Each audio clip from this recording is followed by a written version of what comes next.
ಕುಡಿಯುವ ನೀರಿಗಾಗಿ ರೈತರ ಹೋರಾಟ. ಹಾನೂರಿನಿಂದ ಬೆಂಗಳೂರು ತಲುಪಿದ ಪಾದಯಾತ್ರೆ. ಹಾನೂರು ಭಾಗದ ಅಭಿವೃದ್ಧಿಗೆ ಬಜೆಟ್ನಲ್ಲಿ ಅನುದಾನ ಮೀಸಲಿಡಲು ಮಹೇಶ್ ಕುಮಾರ್ ಆಗ್ರಹ.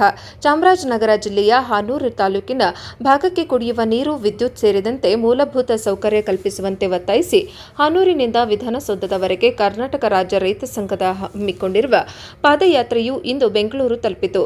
ಕರ್ನಾಟಕ ರಾಜ್ಯ ರೈತ ಸಂಘದ ಖಾಯಂ ಆಹ್ವಾನಿತರಾದ ಹೆಗ್ಗವಾಡಿಪುರ ಮಹೇಶ್ ಮಾತನಾಡಿ, ದೇಶಕ್ಕೆ ಸ್ವಾತಂತ್ರ್ಯ ಬಂದು 79 ವರ್ಷಗಳು ಕಳೆದಿದ್ದರೂ ಕೂಡ ಚಾಮರಾಜನಗರ ಜಿಲ್ಲೆಯ ಹಾನೂರು ಭಾಗದ ಕಾಡಂಚಿನ ಗ್ರಾಮಗಳಲ್ಲಿ ಕುಡಿಯುವ ನೀರು, ವಿದ್ಯುತ್ ಸೇರಿದಂತೆ ಮೂಲಭೂತ ಸೌಲಭ್ಯಗಳು ಇಲ್ಲದೆ ಅಲ್ಲಿನ ಜನತೆ ತುಂಬಾ ಸಂಕಷ್ಟದಲ್ಲಿ ಜೀವನ ನಡೆಸುತ್ತಿದ್ದಾರೆ. ಆ ಭಾಗದ ಕೆರೆಗಳಿಗೆ ನೀರು ತುಂಬಿಸಲು 491 ಕೋಟಿ ಡಿಪಿಆರ್ ಆಗಿದೆ.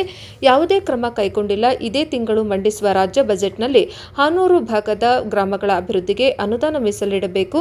ಮುಖ್ಯಮಂತ್ರಿ ಸಿದ್ದರಾಮಯ್ಯ ಅವರನ್ನು ಮಹೇಶ್ ಕುಮಾರ್ ಒತ್ತಾಯಿಸಿದರು. ಹಾನೂರಿನ ಕೂದಲೆಳೆತೆ ದೂರದಲ್ಲಿರುವ ತಮಿಳುನಾಡಿನ ಕಾಡಂಚಿನ ಗ್ರಾಮಗಳಿಗೆ ವಿದ್ಯುತ್, ಕುಡಿಯುವ ನೀರಿನ ಸೌಕರ್ಯಗಳನ್ನು ಕಲ್ಪಿಸಲಾಗಿದೆ. ಆದರೆ ಕರ್ನಾಟಕದ ಕಾಡಂಚಿನ ಗ್ರಾಮಗಳಿಗೆ ವಿದ್ಯುತ್ ಸೌಕರ್ಯಗಳನ್ನು ಕಲ್ಪಿಸಲು ಅರಣ್ಯ ಇಲಾಖೆಯು ಅಡ್ಡಿಪಡಿಸುತ್ತಿದೆ. ಅರಣ್ಯ ಕಾಯ್ದೆ ಕಾನೂನು ತಮಿಳುನಾಡು, ಕರ್ನಾಟಕ ರಾಜ್ಯಕ್ಕೂ ಒಂದು ಕಾನೂನು ಎಂದು ಕೇಂದ್ರ ಸರ್ಕಾರವನ್ನು ಪ್ರಶ್ನಿಸಿದರು. ಕೇಂದ್ರ ಸರ್ಕಾರ ಕಾನೂನು ಸಡಿಲಿಕೆ ಪಡಿಸಿ ಕಾಡಂಚಿನ ಗ್ರಾಮಗಳ ಅಭಿವೃದ್ಧಿಗೆ ಸಹಕರಿಸುವಂತೆ ಒತ್ತಾಯಿಸಿದರು. ಪಾದಯಾತ್ರೆಯಲ್ಲಿ ಕರ್ನಾಟಕ ರಾಜ್ಯ ರೈತ ಸಂಘದ ಚಾಮರಾಜನಗರ ಜಿಲ್ಲೆ ಪದಾಧಿಕಾರಿಗಳು, ಹಾನೂರು ತಾಲೂಕು ಪದಾಧಿಕಾರಿಗಳು, ರೈತರು ಭಾಗವಹಿಸಿದ್ದರು. ವರದಿ ಹೊಮ್ಮನಂಜುಂಡ ನಾಯಕ, ಪ್ರಜಾಪವ ಟಿವಿ, ಚಾಮರಾಜನಗರ.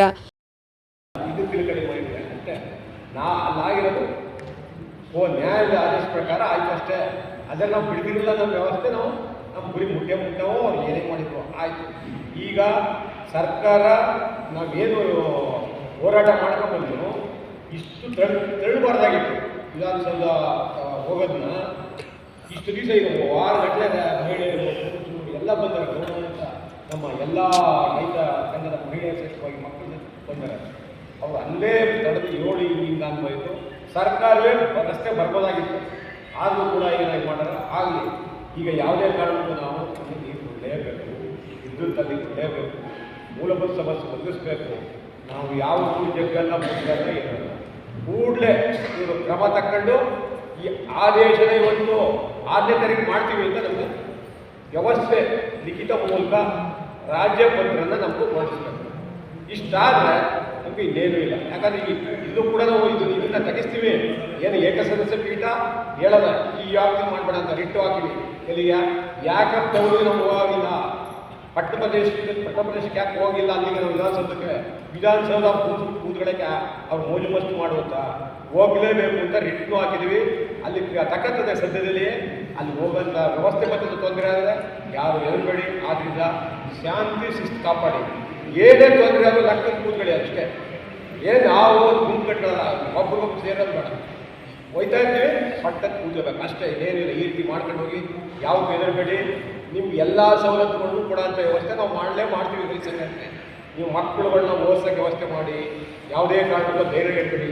ಹೊರದೇಶದಲ್ಲಿ ಓದಿಸ್ಬೇಕಾ ಓದಿಸಿ. ಅವ್ರಿಗೆ ಏನು ಸವಲತ್ತು, ದುಡ್ಡು, ಅಲ್ಲಿ ವ್ಯವಸ್ಥೆಗಳು ಏನಾಗಬೇಕು ಎಲ್ಲನೂ ಮಾಡಿಸೋ. ಇಲ್ಲೂ ಓದಬೇಕಾದ್ರೆ ನಮ್ಮ ಗಮನ ತನ್ನಿ. ಏನೇ ಆದರೂ ಕೂಡ ಅವ್ರಿಗೆ ಫುಲ್ ಓದೋಂಥ ವ್ಯವಸ್ಥೆಗಳನ್ನೆಲ್ಲ ನಾವು ಮಾಡಿಕೊಡ್ತೀವಿ ನಿಮ್ಮ ಮಕ್ಕಳುಗಳಿಗೆ. ಇಷ್ಟು ಹೇಳಿ ನನ್ನ ಮಹೇಶ್ ಕುಮಾರ್ ಹೆಗ್ಗವಾಡಿಪುರ ನನ್ನ ಮಾತು.